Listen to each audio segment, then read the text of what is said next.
I'm Akhand, and I really don't know what I've been doing. 2020 has rendered me devoid of any motivation. Here I am, lazy as ever, talking to a camera instead of developing on any proper skills, much like a TikTok star.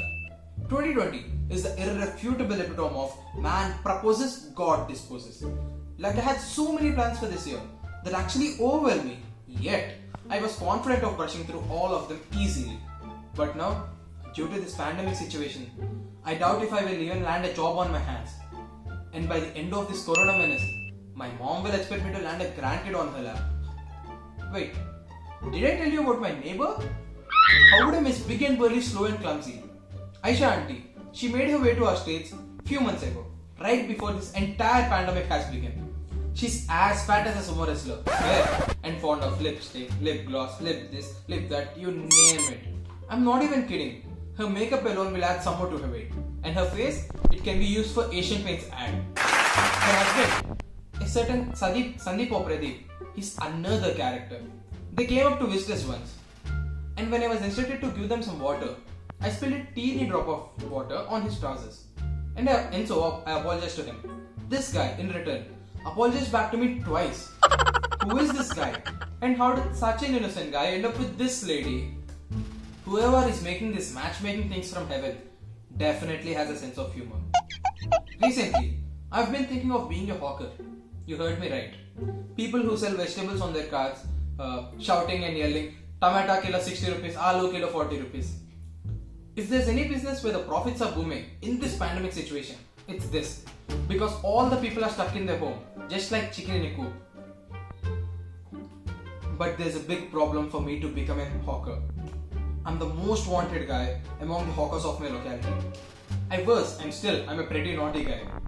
And whenever a hawker used to pass by my street, I used to yell back at him in the same exact manner how he does. Tomato kilo 40 rupees. To look him all puzzled and dazzled around. It used to make me laugh so hysterically. And this Aisha has a certain affinity for brinjal.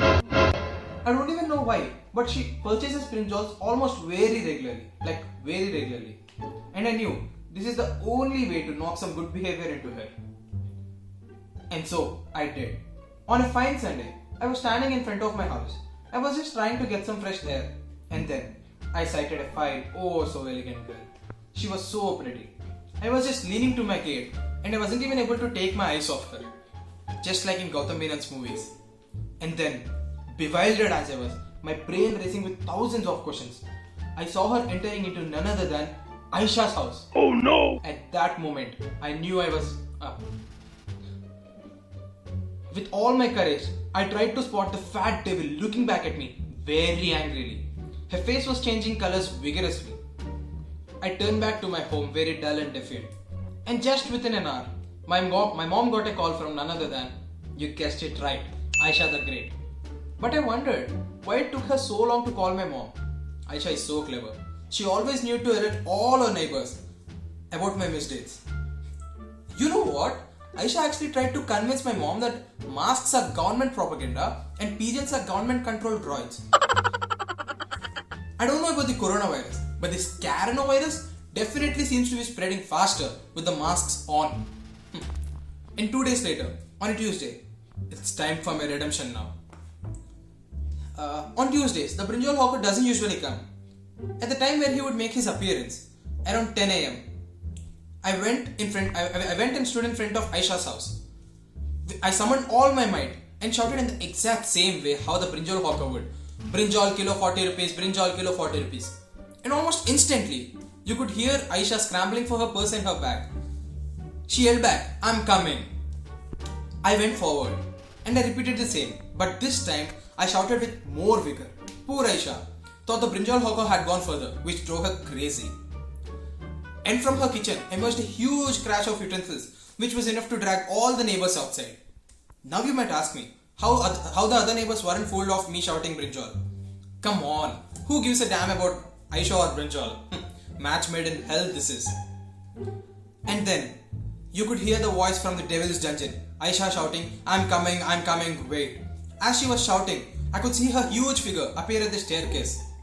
She was panting, yet she did not stop to catch her breath. As soon as she reached the first step, her foot missed the first step.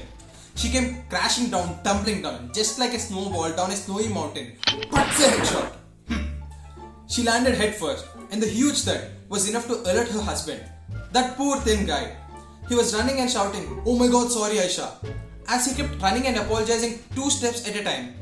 His foot missed the step 2, and he went tumbling down, somersaulting twice before landing right on top of Aisha. I had to hold in my laughter. But apparently, the whole neighborhood was enjoying this hangama. Everyone was pointing at Aisha and laughing out loud.